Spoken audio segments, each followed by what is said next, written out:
네, 부동산 여기 이슈 시작해 보겠습니다. 부동산 시장에서 꼭 알아야 할 이슈들 한 주 동안에 어떤 게 있었는지 저희가 모아가지고 전해드리는 시간이거든요. 첫 번째 이슈부터 출발해 보겠습니다. 부동산 시장의 혼조세가 좀 이어지고 있는 가운데 이른바 똘똘한 한 채를 선호하는 움직임은 좀 지속되고 있는 것 같습니다. 최근에 한국은행이 사상 처음으로 빅스텝을 단행을 하면서 우리나라뿐만 아니라 전 세계적으로도 지금 금리 인상의 시기로 가고 있는데, 이런 와중에 서초동의 한 고가 아파트는요 10달 만에 6억 3천만 원이 올라서 43억 원의 거래가 되면서 신고가를 경신했고요. 비강남권에서도 빼어난 입지를 가진 주택들은 앞다퉈서 또 신고가를 쓰고 있다, 이런 기사들도 나오고 있는데, 이게 그래서 뭔가 부동산 시장 전체 분위기와 이런 기사는 좀 이질감이 있거든요. 이거 부디 어떻게 봐야 돼요? 그러니까 이게 이제 한마디로 시장이 양극화라고 보이죠. 차별화라고 또 달리 얘기할 수 있는데. 앞선 퀴즈의 정답을 말씀해 오셨어요. 네. 이게 한마디로 고가주택들, 이 15억 이상 되는 고가주택, 15억 이상 되면 대출이 하나도 안 나오잖아요. 그렇죠. 그렇게 결국 돈 있는 현금 부자들만 살 수 있다, 이런 얘기인데, 이건 당연한 겁니다. 그래서 제가 얘기했듯이, 시장이 크게 이렇게 지금 갈리고 있는 것 같아요. 네. 그러니까 물론 안 좋은 쪽, 좋은 쪽 이렇게 가고 있는데, 한동안 지속되지 않을까, 이런 생각을 합니다. 양극화가 지속되는 거다. 그리고 앞으로도 계속될 거다. 제가 이제 서두에 말씀드렸던 그 43억 원에 거래된 서초동 아파트, 여기 어딘지 좀 보고 싶어요. 이게 아크로 리버 뷰 신반포라고 해서 이제 많은 분들이 이렇게 생각을 해요. 지금 언론에서 얘기했듯이 다 가격이 떨어졌다고, 이렇게 떨어지고 있다. 10개월 만에 6억 3천만 원이 오른 거죠. 정확히 말하면 6억 3천만 원. 그렇죠. 예. 37억 5천만 원에서 43억 8천만 원이니까 6억 10개월 3천. 만에 6억 3천만 원. 네. 10개월이면 1년이 안 됐는데. 많이 올랐죠. 그러니까요. 그러니까 이게 이 양극화가 이제 점점 심해진다는 하나의 이제 이 현상인데요. 네.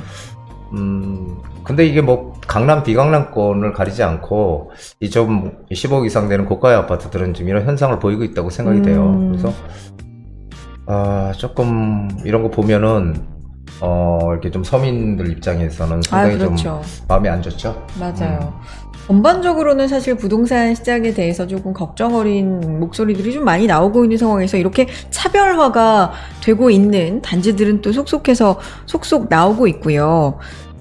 비강남권도 마찬가지인가요? 아니면 강남에서 또 이렇게 소개해 주실 만한 아파트 또 있나요? 강남권도 똑같아요. 비강남권도 그렇고, 강남권도 삼성동에 있는 포스코 더샵 같은 경우도 엽지도 신고가 갱신했고요. 네. 그리고 비강남권에는 대방동에 있는 대림, 40평대가 18억 3천, 지금 한 1억 3천 올랐고, 여의도 네. 대우 트럼프월드도 물론 이제 이건 평형이 70평대니까 큰 평형이지만 어쨌든 올랐다고 지금 나오고, 신고가 갱신했다고 나오고 있습니다. 그래서 이게 강남 비강남권을 가리지 않고 이 고가의 아파트들, 즉 현금이 있는 사람들은 지금이 사야 될 시기다라고 또 생각하는 것 같아요. 근데 이제 금리 때문에 부동산 시장 하락한다라는 얘기 많고, 전반적인 분위기도 사실 거래 자체가 좀 안 되고 있고, 이런 분위기 좀 이어지고 있는데, 이 와중에 이렇게 신고가 경신하고 이런 단지들의 비결은 뭐예요? 결국은 그렇죠. 이 금액이 큰, 한마디로 대출을 낼 수 없는 단지라는 거죠. 그러니까 15억 이상 되는 그런, 우리가 소위 이제 15억 이상 되면 초고가 아파트라고 얘기를 하는데, 사실은 지금 보면 초고가 아파트도 아니거든요. 15억 그렇죠. 대봐야. 근데 그런 아파트들을 결국은 15억 이상 되는 고가의 아파트들, 그리고 입지 가치가 좋은 곳, 이런 곳들입니다. 그러니까 즉 우리가 얘기하는 상급지, 하급지 이런 얘기 하잖아요. 그러니까 상급지에 몰려있다, 이런 얘기를 드릴 수가 있겠죠. 그러니까 차별이 점점 더 커진다. 지역적 차별이.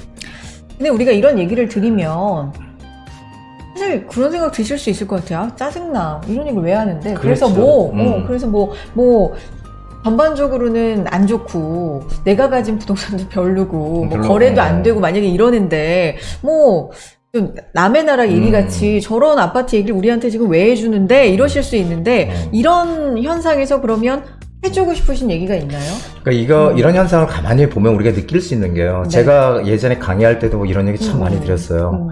양파가 커질 것이다 라는 얘기 많이 드렸는데 똑같습니다. 이게 어떤 지역들이 오르고 있나를 가만히 보게 되면은 입지 가치가 뛰어난 것들이 오른다는 거거든요. 입지 가치가. 그러니까 오를 수 있는 이유가 있는 것들만 오른다는 얘기예요. 한마디로. 그러면은 우리가 여태까지 부동산 묻지마식으로 뭐 가치가 있든 없든 막 투자했던 그런 방식을 이제 버려야 된다는 얘기입니다. 그렇다면은 싸다는 이유로 싼 지역으로 가는 게 아니고 이런 우리가 조금 뭔가 부담이 되더라도 내가 여력이 된다면 어떻게 해서든지 중심 지역, 중심축 이런 축으로 들어와야지 지금 같은 시기에도 가격이 오르더라는 거죠. 그러니까 그런 것을 우리가 생각을 하면서 뭔가 투자를 할 때 우리가 명심을 해야 되지 않을까. 그러니까 투자해야 될 곳, 안 해야 될 곳이 정해진다 앞으로. 그러면 투자를 우리가 해야 될 곳, 즉 입지 가치가 높은 상급지 쪽으로 되도록이면 붙어야 된다. 꼭 상급지가 아니더라도 상급지와 가까운 쪽으로 붙어야 된다는 거죠. 예, 그게 상당히 지금 고가 아파트들이 신고가 행진을 하는 것에서 우리가 알 수 있는 교훈이 아닌가 생각이 됩니다. 여기는 너무 많이 오르고 사실 뭐 넘사벽이라고 하고 제가 뭐 남의 나라 이야기 같다 이렇게도 말씀드렸는데 그래서 여길 꼭 들어갈 수도 없고 들어가라는 그렇죠. 얘기도 아니지만 앞으로 부동산을 보실 때는 이걸 예를 들어서 교훈 삼아서 좀 더 입지 가치 위주로 보고 들어가야 된다. 그렇죠. 라는 말씀을 해주신 겁니다. 전반적으로 뭐 하락세라든지 좀 안 좋은 소식은 많이 접하셨겠지만 저희는 이렇게 21병까지 찾아서 시장에서 시사하는 바를 좀 전해드리고자 노력하겠습니다. 다음 이슈로 가보겠습니다. 도심 복합사업 현금 청산하면 특별분양권? 이런 이슈인데 무슨 얘기일까요?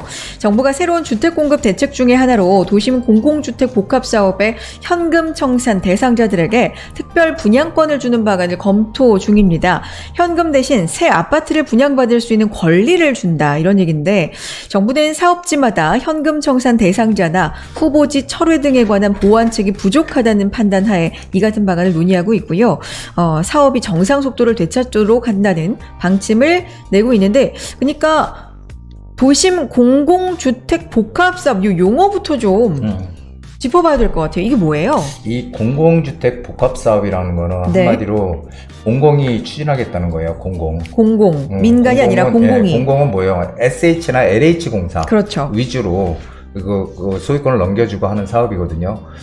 그래서 사실 이게 이제 21년도 지난해 그 이사 대책이라고 기억들 하실 거예요. 2월 4일 날 이사 대책에 의해서 만들어진 한마디로 개발 계획이에요. 그래서 네. 공공이 주도해서 빨리 공급을 하겠다 했던 게 이 공공 주도 복합 사업인데 네. 이게 이제 지금 뭐 후보지는 뭐 76곳인가 뭐 이렇게 좀 지정을 해서 하는데 맞아요. 진행이 잘 안 되고 있다고 합니다. 그래서 이 공공 위주로 하다 보니까 조금 이제 문제가 있다 이런 얘기를 많이 하죠. 네. 그래요. 아무래도 뭐 역세권, 저도 이사 대책 기억이 나는데 공급을 위해서 여러 가지 대책이 좀 발표가 됐잖아요. 현재까지 후보지가 말씀하신 것처럼 76곳이나 되는데 그 많은 후보지 중에서 본지구 지정이 된 곳이 8곳 뿐이라고 하니까 부디 말처럼 좀 지지부진하거나 뭔가가 지금 시원스럽게 진행이 안 되는 거예요. 뭐가 그렇죠. 문제예요? 이게 지금 76곳이 지정이 됐는데요. 네. 이 중에서 46곳이 반대예요. 반대. 반대. 네, 반대. 그러니까 안 하겠다. 네. 이렇게 반대를 하고 있거든요. 그러니까 네. 이게 왜 이런가? 네. 이게 이 공공 위주로 사업을 하다 보니까 실제로 여기에는 그 권리산정 기준일이라는 게 있어요. 그러니까 이 권리산정 기준일이 21년 6월 29일이거든요. 네. 6월 29일, 지난해 6월 29일이 권리산정 기준일이라고 해요. 네. 이 권리산정 기준일이 6월 29일인데 2월 29일 이전에 거래를 한 것들, 매매를 한 것들은 뭐 나중에 거기가 개발이 됐을 때 아파트를 받을 수가 있는데 그 이외 한 것들은 못 받거든요. 그래서 상당히 6월 29일이 중요한 그 시점인데 문제는 지난해 네. 이사 대책이 나와서 네. 근데 문제는 이 6월 29일 이후에 사실 추가로 또 지정을 한 데들이 많아요. 추가로 지정을 하면서 이 추가로 지정된 데들은 이거 지정될 줄 모르고 이제 산 거죠. 추가로 분양을. 진행된 곳이 지정된 곳이 24곳. 네. 24곳. 네. 거기로 갖다 사람들이 투자를 한 거예요. 네. 투자를 하다 보니까 현금 청산이 되는 거죠. 왜냐면 기준일이 6월 29일이니까. 그러니까 몽땅. 네. 그러다 보니까 당연히 그 집을 산 사람들은 현금 청산이 되잖아요. 그러니까 반대를 할 수밖에 없죠. 그래서 상당히 조금 이런 것들이 문제가 돼서 개발 지금 진행이 거의 뭐 안 되고 있다. 소위 이제 이렇게 지금 보고 있는 거죠. 지금 화면으로 도심 공공주택 복합사업 본지구 현황이 나가고 있는데 지금 보면은 은평구라든지 영등포구 또 뭐 도봉구, 경기부천, 인천 이런 데가 좀 많네요. 예. 이게 다 지금 영등포구도 있고 뭐 은평구도 있고 다양하게 있긴 있어요. 네네. 도봉구가 네. 제일 많네요. 그러니까 대체적으로 제가 생각하기는 이제 자발적으로 이렇게 추진을 잘 못하는 그런 지역들. 그런 지역들을 이제 정부 주도하에서 빨리 진행을 하겠다. 그래서 사실 여기 지역들을 쭉 보면은 네. 이렇게 아파트 값이 엄청나게 비싸다든지 이런 지역은 별로 없잖아요. 그렇죠? 그렇죠. 여기 유일하게 뭐 영등포구 하나 뭐 이렇게 있다 이렇게 볼 수 있는데 실제로 그래서 서민들이 많이 거주하는 그런 지역들을 대상으로 해서 이제 공공주택 복합 사업을 빨리 하려고 정부에서 계획을 했던 거죠. 지난 정부에서. 근데 지금 그게 잘 안 되고 있다는 얘기죠. 그렇군요. 그래서 이 과정에서 왜 그러면 이렇게 좀 반대하는 사람들도 많고 지지부진한지 부디 얘기 들어보니까 그럴 수 있겠다라는 생각이 드는데 그래서 특별 분양권이 거론이 되는 겁니까? 그렇죠. 네. 그 특별 분양권이라는 게 네. 이게 특별하게 준다는 거잖아요. 그렇죠. 특별. 특별. 이거 아무한테나 안 주는 거 아니에요. 네. 특별 분양권. 이 특별 분양권이라는 게 사실 현금 청산을 해야 되잖아요. 그렇죠. 현금 청산을 해야 되는데 그 사람들이 반대를 하니까 진행이 잘 안 되는 거예요. 그러다 보니까 특별 분양권을 주겠다. 이게 뭐냐면 조합원 분양권하고 조합원들에게 주는 거, 조합원들. 그리고 특별 분양권 틀린 게 조합원 분양권은 좀 싸게 할 수가 있는데 특별 분양권이랑 한마디로 일반 분양 가격으로 주겠다는 거예요. 일반 분양. 그러니까 조합원 분양가, 일반 분양가 틀리잖아요. 그렇죠. 네, 최소한 1억은 차이 나거든요. 그래서 특별 분양권을 주게 되면은 사업에 동의하는 사람들이 이 땅 가지고 있는 사람들, 주택을 가지고 있는 사람들이 동의하는 사람들이 상당히 많이 긍정적으로 늘어날 것이다 이렇게 좀 보는 거죠. 그리고 실제로 늘어날 가능성이 큽니다. 왜냐하면은 이 특별 분양권을 주더라도 물론 조합원 분양권보다는 비싸지만은 이 특별 분양권을 주게 되면은 사실 서울에 이런 지역들에 통장 없이 그리고 분양을 받을 수가 있잖아요. 일반 그러니까 분양 받을 수 있는 거죠. 청약에 당첨되는 게 엄청 어려운데 그렇죠. 그냥 그것도 없이 받을 수 있고. 분양권을 일단 주겠다. 물론 조합원 분양가보다는 비싸지만. 네. 그러니까 저 같아도 동의할 것 같아요. 네. 그 정리를 해보자면 다수의 후보지에서 반대 목소리가 굉장히 크고 그 주된 원인 중 하나가 이제 권리 산정 기준일로 인한 현금 청산 그렇죠. 되는 대상자가 워낙 좀 많다 보니까 그래서 이 현금 청산 대상자들을 구제하기 위한 방안으로 정부가 특별하게 좀 분양을 하게 특별 분양권을 이제 고안해 낸 거고요. 그러니까 새 아파트에 일반 분양되는 물량 중에서 일부를 현금 청산 대상자에게 주겠다. 그렇죠. 라고. 그래서 이게 결론은 똑같은 거예요. 네. 우리가 재개발을 할 때 그 많은 사람들 뭐 부동산 하시는 분들이나 이런 분들이 얘기하는 게 뭐 신축 빌라 그리고 그 이후에 들어온 것들 현금 청산한다 이렇게 얘기하는데 사지 마라 이렇게 얘기하지만 실제로 서울에서 재개발을 추진해서 자발적인 현금 청산이 아니고 강제로 이렇게 현금 청산하는 사례가 과연 있었나 하면 저는 없다고 보거든요. 그래서 어쨌든 그 사람들이 반대하면 옛날같이 막 끌어내고 이런 시대는 이제 지났거든요. 그렇죠. 법적으로 소송을 해야 되고 이런 시간들이 많이 필요하기 네. 때문에 결국은 다 같이 끌어안고 갈 수밖에 없어요. 그래서 사실 이것도 뭐 그런 하나의 사례다 이렇게 보시면 되겠습니다. 좋아요. 필요한 사업은 좀 제 속도를 냈으면 좋겠고요. 그리고 대상자 분들의 피해도 또 줄어드는 뭔가 여러모로 좋은 그런 대안이 되기를 바라보겠고 관련된 이슈 또 나오는 대로 저희도 전해드리겠습니다. 자, 관련된 궁금증 언제든지 부디에게 물어봐 주시면 되겠고요. 다음 이슈 넘어가 봅니다. 월세 더 올리자는 집주인, 금리 급등까지 난감한 세입자라는 얘기입니다. 그러니까 전셋값 급등에 놀라서 월세를 대안으로 택했다가 2번 놀라는 세입자가 늘고 있다라는 얘기인데 1, 2년 전하고 또 월세 시세도 확 달라졌다. 이런 얘기고요. 근데 또 전세 대출 금리가 10여 년 만에 최고 수준으로 올라서 뭐 어떻게 택해야 되는지. 근데 어쨌든 지금 상황으로 보면은 전세는 주춤하고 월세는 고공행진하는 상황이 맞는 것 같거든요. 부디 어떻습니까? 맞습니다. 네. 지금 뭐 월세 값이 지금 뭐 계속 오르는 거는 지금 미국도 마찬가지고 그렇죠. 우리도 마찬가지고 그러니까 저는 그런 거 보면서 이게 세계가 전 세계가 이제 하나 완전 동조화 됐구나.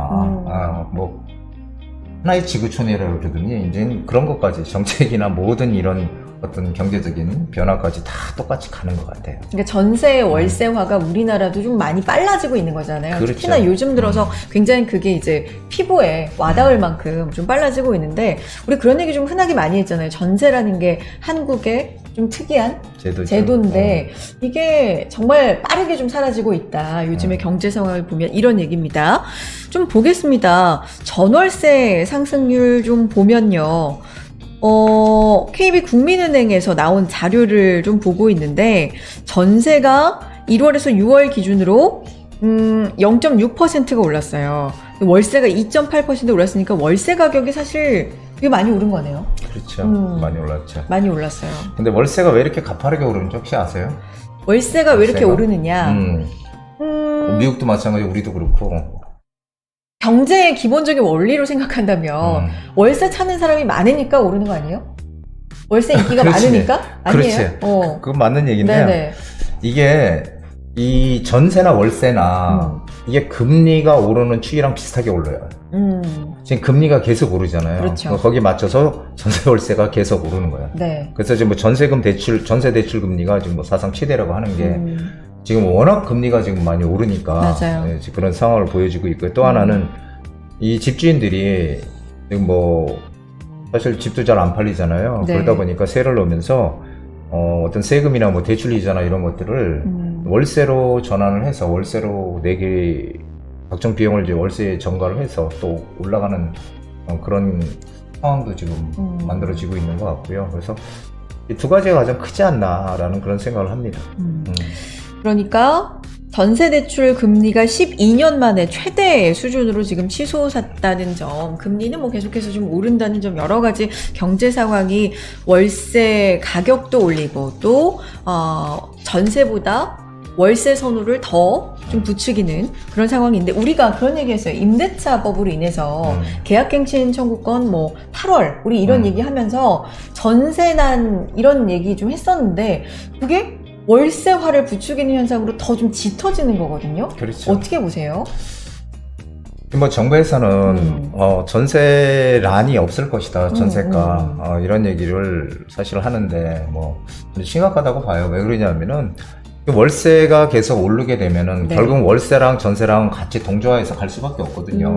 월세가 오르면 전세도 거기에 맞춰서도 올라가는 거고. 그렇죠. 예, 지금 그렇거든요. 그래서 이게 전세 시장이 안정화되는 게 아니라 전세를 들어가지 못하는 금리가 너무 오르고 그리고 실제로 대출을 받아서 뭐 전세를 들어가려고 해도 전세 대출 금리가 월세보다 더 높으니까 그렇죠. 오히려 지금 역전 현상이 벌어져서 그러다 보니까 지금 못 들어가는 거거든요. 월세로. 그러니까 자발적으로 월세를 가는 게 아니라 할 수 없이 지금 월세로 전환을 하고 있다는 거죠. 그래서 이게 임대차 3법의 뭐 계약갱신 청구권이라든지 이런 것들이 사실은 없어져야 되지 않을까 저는 그렇게 생각을 해요. 그리고 현 정부에서도 취지는 뭐 좋다고 할 수 있겠지만은 항상 옳다고 생각하는 것들이 반대로 나타나는 그런 현상도 꽤 많아요. 정책이. 그래서 그런 걸 좀 잘 좀 봐서 뭔가 가장 서민들이 좀 피해를 안 입을 수 있는 그리고 임차인과 임대인이 공존할 수 있는 그런 것들이 좀 만들어져야 되지 않을까, 제도화돼야 되지 않을까 하는 생각을 합니다. 제도의 좀 대대적인 개선이 이 부분에서는 필요할 것 같다라는 말씀이셨습니다. 전월세 상승률, 월세값의 상승, 그 다음에 전세 월세화가 굉장히 좀 빠르게 진행되고 있는 부분에 대해서 이슈를 통해서 살펴봤습니다. 이 부분은 우리가 좀 계속해서 따라갈 필요가 있을 것 같아요. 이슈들을. 그렇죠? 발빠르게 따라가 보겠습니다. 자, 지금까지 부동산 여기 이슈였습니다. 부디의 고민 타파로 이어집니다.